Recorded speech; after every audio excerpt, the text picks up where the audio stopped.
ಒಟ್ಟಿಗಿರುವರು ಭಕ್ತಿದವರು. ಹೌದು, ಅದಕ್ಕಾಗಿ ಇವರು ಎಂತ ಸ್ವರ ನಾ ಕೇಳಿದ್ದೆ. ಇವರು ಬರೀ ಬೆಳೆ ಐದುರಿದೆ, ಬೆಳೆಯುದು ಶ್ರುತಿ.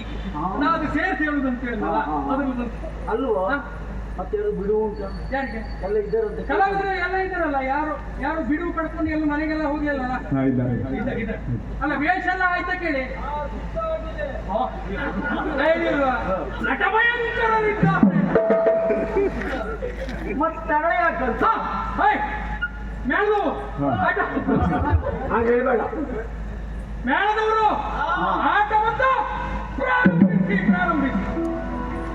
ಇಂದಿರಗಿರವಾಗಿ ಪರಮಾನಂದ ಭಕ್ತಿಯಳ ಜನ ಧ್ಯಾನಿಸಿ ವಂದಿಸುವೆ ಶಾರದೆಗೆ ಚಕ್ರಾತಿ ಮಲರಿಂಗರೇ. ನಾಂದಿಯಲ್ಲಿ ಬರ ವ್ಯಾಸ ಮುನಿಪದ ದ್ವಂದ್ವ ಗಾನತನಾಗಿ ಕವಿಗಳ ಬಂದಡಿ ಬಲವಂದು ಬೆಳೆ ನೀ ಕಥಾ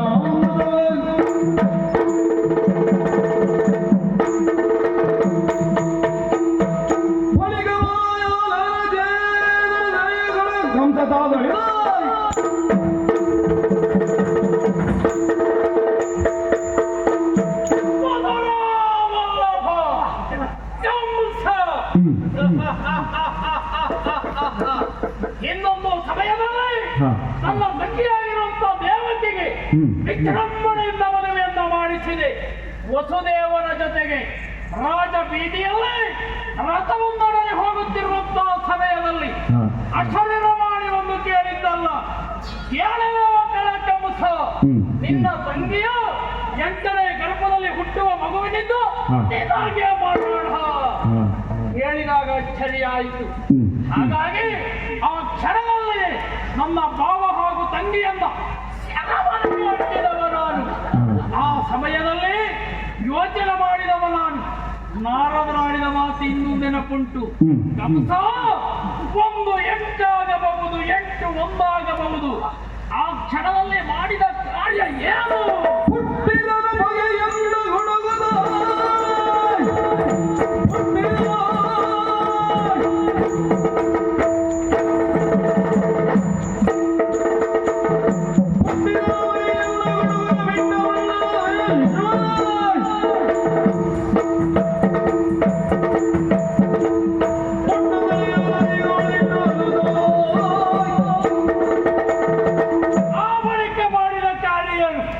ಹುಟ್ಟಿದ 6 ಶಿಶುಗಳನ್ನು ಕೊಂದು ಕಳೆದೆ.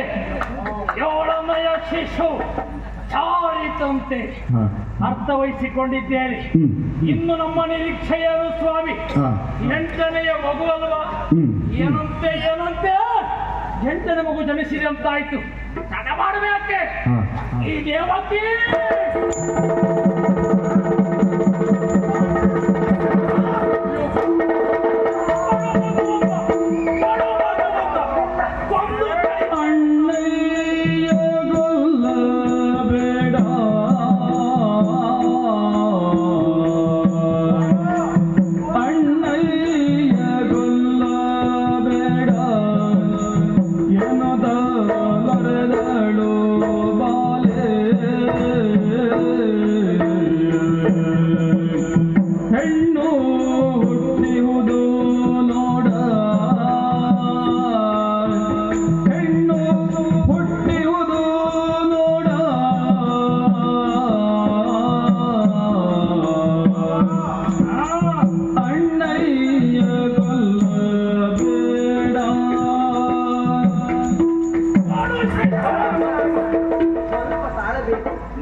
ಹುಟ್ಟಿರುವಂತ 6 ಮಗುವನ್ನ ಕೊಂದು ಮುಗಿಸಿದವ ನೀನಿದ್ದೀಯಾ?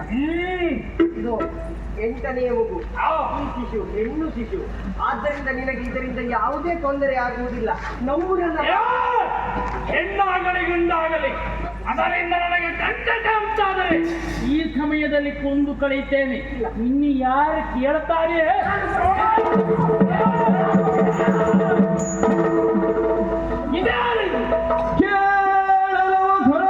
ನಿನ್ನಯ ಗಂಡನ ಗೊತ್ತಲ್ಲ ನಿನ್ನ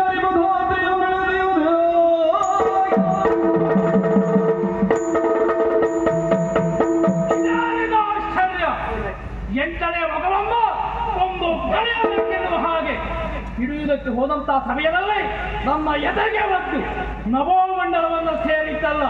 ಕಂಸ ನಿನ್ನ ಗಂಟಲೊಳಗೆ ಇರುವ ತುತ್ತು ನಾನಲ್ಲ ಎಂಬ ಮಾತು ಚಂಡಿಕೆಯ ಮಾತನ್ನ ಕೇಳಿದಾಗ ಚಂಡಿಕೆಯ ನುಡಿಗೆ ಭ್ರಮೆಗೊಂಡು ಬೆಳಗಂಸ,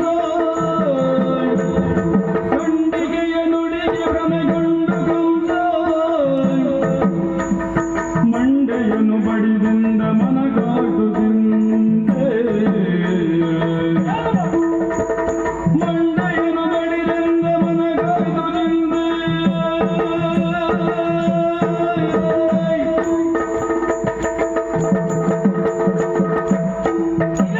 ಆಶ್ಚರ್ಯ! ಚಂಡಿಕೆಯ ವಾಕ್ಯವನ್ನು ಕೇಳಿದಾಗ ಒಮ್ಮೆ ಭ್ರಮೆಗೊಂಡೆ.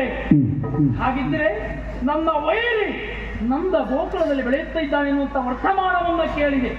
ಛೆ, ಎಂತಹ ಕೆಲಸವನ್ನ ಮಾಡಿಬಿಟ್ಟೆ. ನನ್ನ ತಂಗಿ ಹಾಗೂ ಭಾವನೆಗೆ ಕೊಡಬಾರದ ಕಷ್ಟವನ್ನು ಕೊಟ್ಟೆ, ಸೆರೆಮನೆಯಲ್ಲೇ ಇದ್ದೆ. ಎಂಥ ದೋಷಿಗೆ ನಾನಾದೆ. ತಂಗಿ, ನನ್ನ ಅಪರಾಧವನ್ನು ಕ್ಷಮಿಸಬೇಕು. ಏನು ತಂಗಿ, ಆಶೀರ್ವಾದ ಯಾವತ್ತೂ ಉಂಟು. ಆದರೆ ಅರಿಯದೆ ಮಾಡಿದ ತಪ್ಪಿಗೆ ಅರಿತೊಂದು ಪರಿಹಾರ ಎಂಬಂತೆ ನಿನ್ನನ್ನು ಹಿಂಸಿಸಿದವ ನಾನು. ಹೌದು, ಇನ್ನು ಚಿಂತೆ ಮಾಡುವಂತ ಅಗತ್ಯ ಇಲ್ಲ.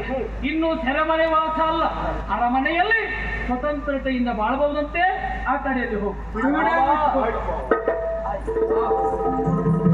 ಇನ್ನು ಮುಂದೆ ಮಾಡಬೇಕಾದಂತ ಕಾರ್ಯ ಏನು? ನಂದ ಗೋಕುಲದಲ್ಲಿ ಬೆಳೀತಾ ಇದ್ದಾನೆ ಅಂತ ವರ್ತಮಾನವನ್ನ ಕೇಳಿದನಲ್ಲ, ಬೋಲೋ ಭಟರಮ್ಮ.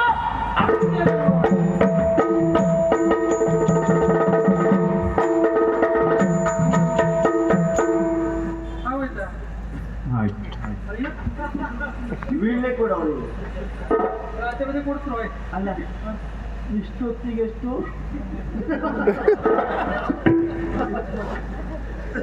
ನೀನು ಧರ್ಮ ಸತ್ಯವನ್ನು ಅನುಮಾನವಿಲ್ಲ.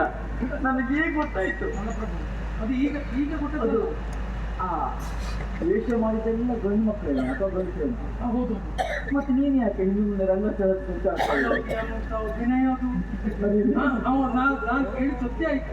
ನಟ ಭಯಂಕರ ಅವನಿಗೆ ಅಂತ ಭಯಂಕರ ಕಾರ್ಯಕ್ರಮ ಮಾತ್ರ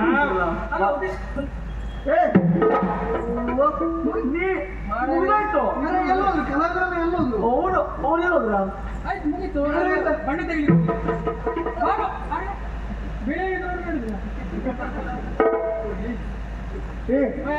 ಕೊಟ್ಟಿದ್ದೇನೆ. ಅವರು ಬರೋ ಮೊದಲೇ ಕಾರ್ಯಕ್ರಮ ಮುಗಿಸಲ್ಲ, ಅವ್ರು ಮತ್ತಿನ್ನು ನಡೆಸ್ತಾರೆ ಅಂತ ಹಾಗೆ. ಅಲ್ಲೋ, ಅಲ್ಲ ನಿತ್ಯ ಕಾರ್ಯಕ್ರಮ ಒಳ್ಳೆದಾಯ್ತು. ಆಟ ನೋಡ್ತಾ ನಿದ್ರೆ ಮಾಡ್ಬಿಟ್ಟೇನೆ. ಯಾರು ಹೇಳಿದ್ದು? ನೀನು. ನಾನು ನಿದ್ರೆ ಮಾಡಿದ್ದಲ್ಲ, ಮತ್ತೆ ಕಾರ್ಯಕ್ರಮದಲ್ಲಿ ತಲ್ಲೀನಳಾದವಳು ನಾನು. ಮುಳುಗಿ ಹೋಗಿದ್ದೆ ನಾನು. ಹಾಗೆ ಹೇಗಾಯ್ತು? ಅಬ್ಬಾ, ಒಳ್ಳೆ ಕಾರ್ಯಕ್ರಮ, ಯಾರೂ ತಲ್ಲಿನವರಾಗಲೇಬೇಕು. ತಲ್ಲೀನಾದೆ ಅಂತ ಹೇಳ್ತಾ ಇದ್ದಲ್ಲ ನೀನು. ಹೇಳು, ಆ ಕಾರ್ಯಕ್ರಮದಲ್ಲಿ ಎಂತ ಪ್ರಸಂಗ? ಅದು ಕೃಷ್ಣ ಜನ್ಮ ಅಂದ್ರ. ನಿನಗೆ ಯಾವ ಪಾತ್ರ ಇಷ್ಟ ಆಯ್ತು? ನನಗೆ ಇಷ್ಟವಾದ ಪಾತ್ರವಾ? ಆ ದೇವಕಿಯ ಪಾತ್ರ. ಎಷ್ಟು ಜನ ಪ್ರಪಂಚದಲ್ಲಿ ಮಕ್ಕಳಿಲ್ಲದೆ ಅಳುವವರು ಇರ್ತಾರೆ, ಅವಳಿಗೆ ಪಾಪ ಹಾಗಲ್ಲ, ಮಕ್ಕಳಿದ್ದೂ ಅಳುವಂತಹ ಸ್ಥಿತಿ. ಆ ರೋದನೆ, ಆ ಭಾವನೆ, ಅಬ್ಬ, ಎಂತವರ ಮನಸ್ಸು ಕಲಕಲೇಬೇಕು ಅಂತ ಅಭಿನಯ.